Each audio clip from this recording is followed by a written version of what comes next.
I'm sitting here with Russ Perdock. And Russ, why are you here today? Well, hi. I'm here because I'm running for a seat on the Clearlake City Council. Very important for me to get back on the council because I have a lot of work yet to do. Okay. How long have you been in Clearlake? I have lived in the city of Clearlake since it incorporated. I actually moved here in 1979 or 77 from Clearlake Oaks. It was a big move over the hill. And so just enjoyed it. I've seen a lot of changes, both positive and some negative. And I'd like to continue with the positive, of course.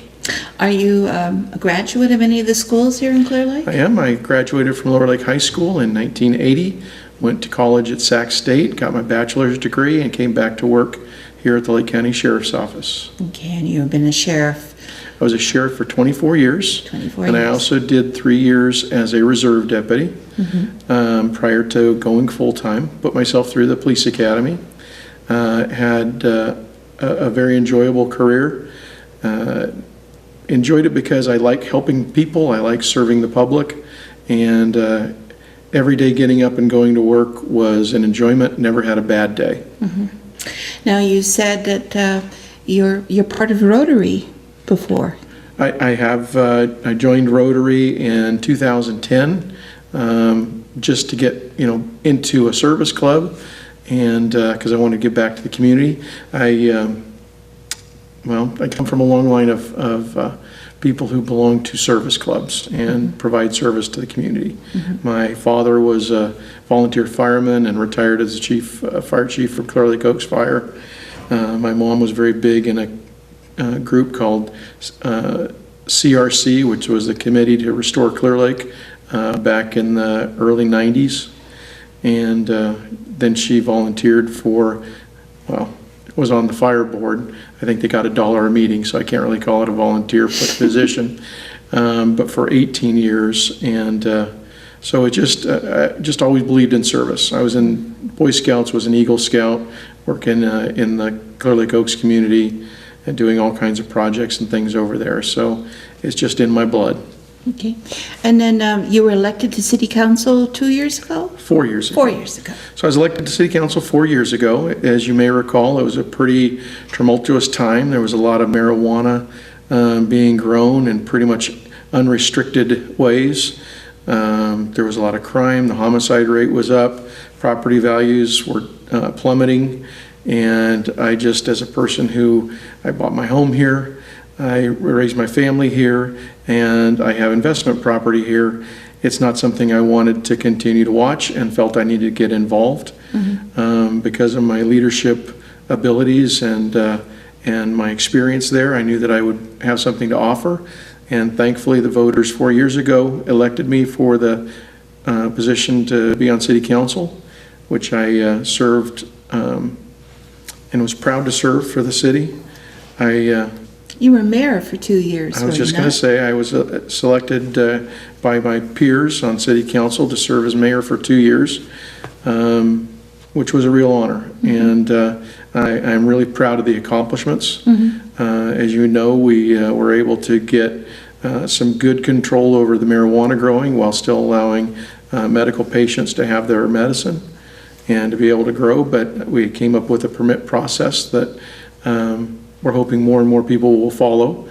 Then we wanted to work on our roads, even though a couple of the council members were reluctant for various reasons in pursuing another road tax because primarily they'd failed 3 times prior. I just realized that it was the turning point. If we could get a road tax passed in the city of Clearlake, that would begin a huge cleanup. Not just of the streets, but once people saw that the streets were getting redone and improved, property owners would also begin cleaning up. People would have better access. Property values, of course, would start going up. And that's exactly what's happened since Measure V came into being. And I'm just really proud to say that I was, kind of the spearhead of that, along with Gina Fortuna Dixon when she was my vice mayor. And it was it was fun to be a part of that, and it was fun to watch that happen. Right. But now seeing the roads actually being resurfaced, seeing new streets being put in, there's a momentum now in Clearlake, and just want to keep that going. The new one, the Dam Road Extension. In the spring, you resigned from City Council. Why did you do that?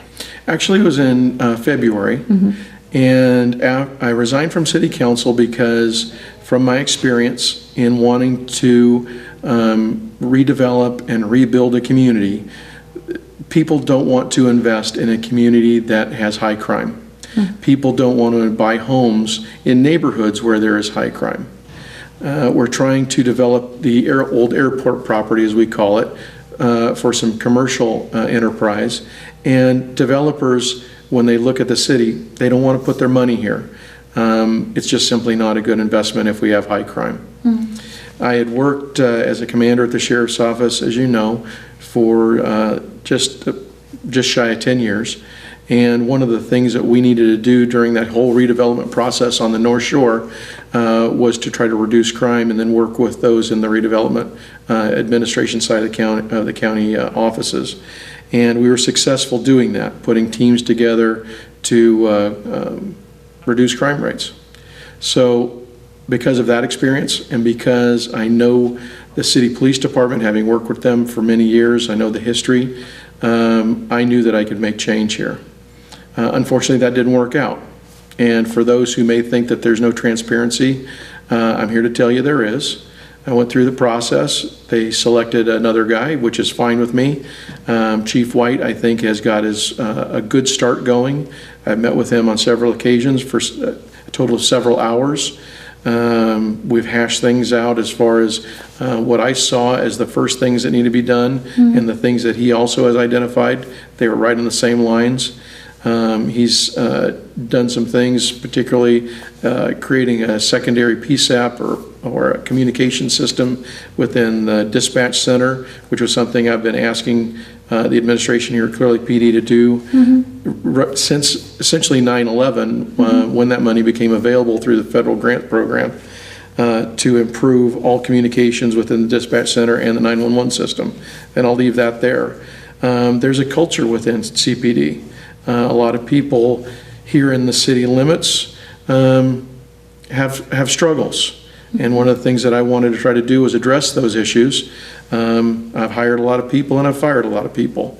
And my feeling is, if you're not here and committed to serve the residents and guests of Clearlake, then maybe you need to move somewhere else. But people deserve service. That's all we have to sell. Right. And that's all we can provide. So to answer your question, I know I went a little long, but I know a lot of people out there wanted to know why I did that.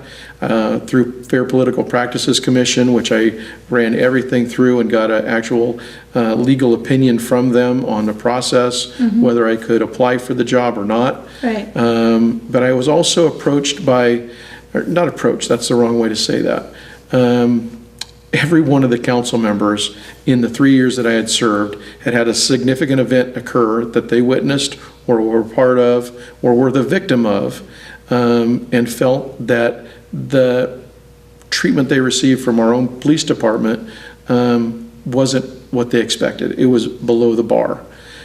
I knew that I could change that again, and that's why I did what I did. Right. I wasn't able to tell the other city council members what I was doing because I didn't want to have any Brown Act issues. I know that I caught a couple of people off guard, although I think a couple others suspected what I might be doing. But anyway, that was, I took a demotion.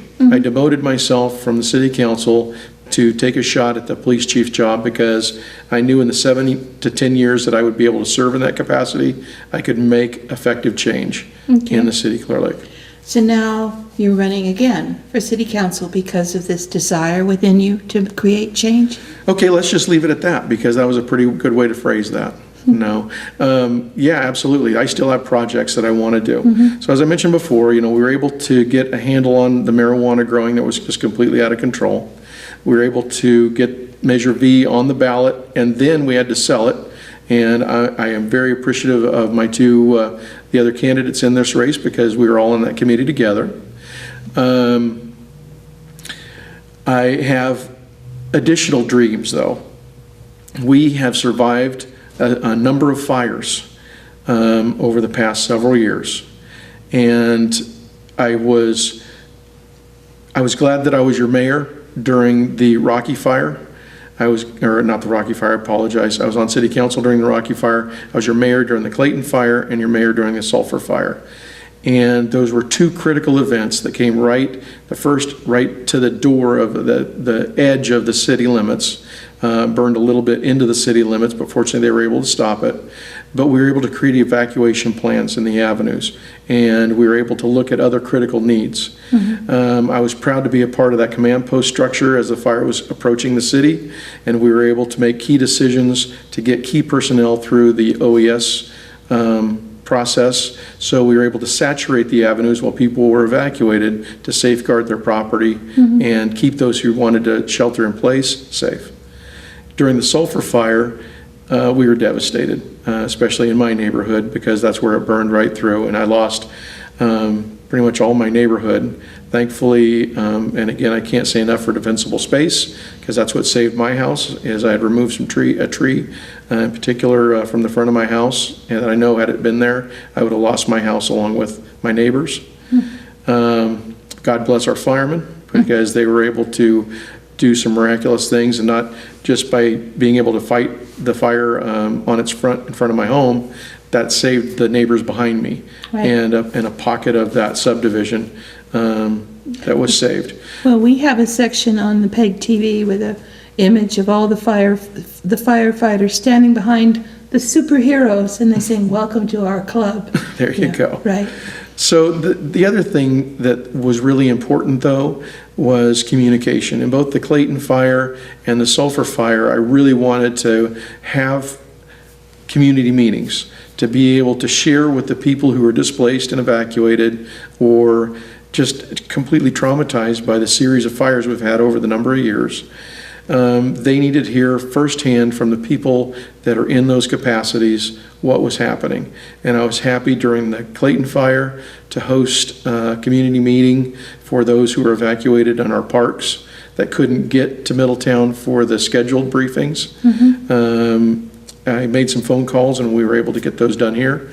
Also, during the Sulphur Fire, having nightly meetings while we were evacuated that brought everybody up to the current news firsthand. Mm-hmm. And of course, then those were also broadcast through the PEG channel that you're seeing this on, and on YouTube. Mm-hmm. I know that Lakeko News broadcast it, mm-hmm. and it was posted on YouTube, mm-hmm. Because even people who had vacation homes in the city, or relatives in the city, they were able to know what was going on because of the other fires in more metropolitan areas, the Santa Rosa area and the Napa area.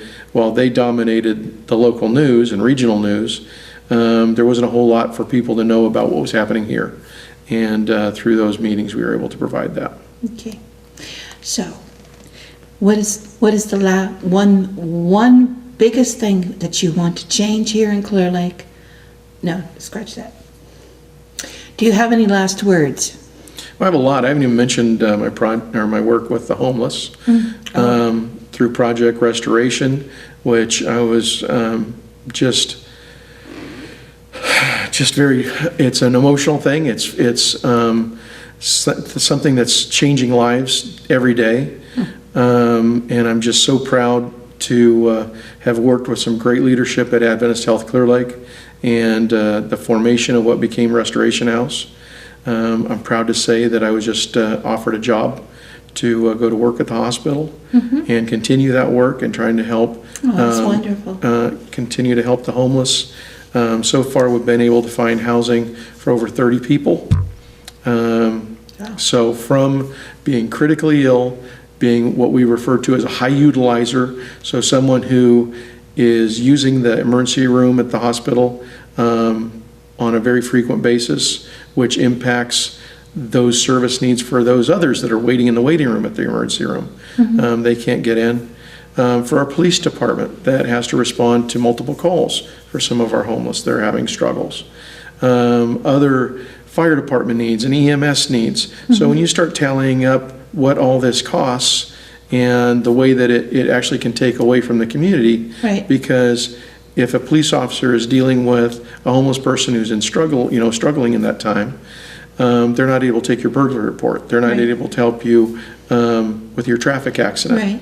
So anyway, by aligning all of us in our resources together, we were able to do wraparound service for people that were homeless and needed and had severe medical needs, some of them. Right. That they were able to get the treatment, they're able to have a place to rest and recover, and it's just been fantastic. And now, our next big launch is Hope Center, which is down on Olympic Drive at Emerson, and we're hopeful to get the doors open there. I'm hopeful within the year. Okay. And then we're going to be pushing to do that. So those are other things I've done. That was in my first 4 years. Now my vision is to continue to clean up and beautify the city and to make it safer. And I know that I'm taking it a little bit further than my competitors here for these two positions. I appreciate their support and they're wanting to continue what I started 4 years ago. That's awesome. But we still have more work to do and more projects to start. So things that I'm looking at, and I know I need to wrap up because I'm taking too much time. We need to clean brush out of the Clearlake Parkwood subdivision.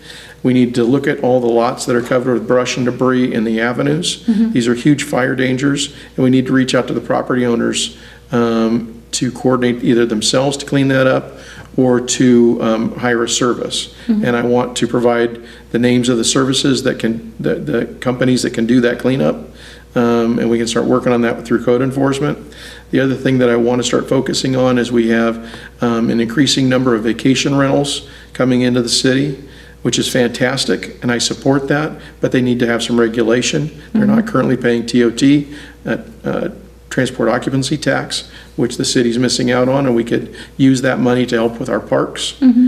Sounds like you have a real good handle on what you want to do. Well, there's still a lot of work to do. Yeah, there is. I don't want to, and I've watched and I'm not being critical of the other council members because we all have a lot to do. But to me, I believe a council member needs to be proactive. A council member needs to bring the work to the staff, not wait for staff to provide us things to review and then we approve it. I'm a hands-on leader, and that's what I've shown in the first 4 years, and that's what I'll show you in the next 4 years. Thank you very much. Thank you.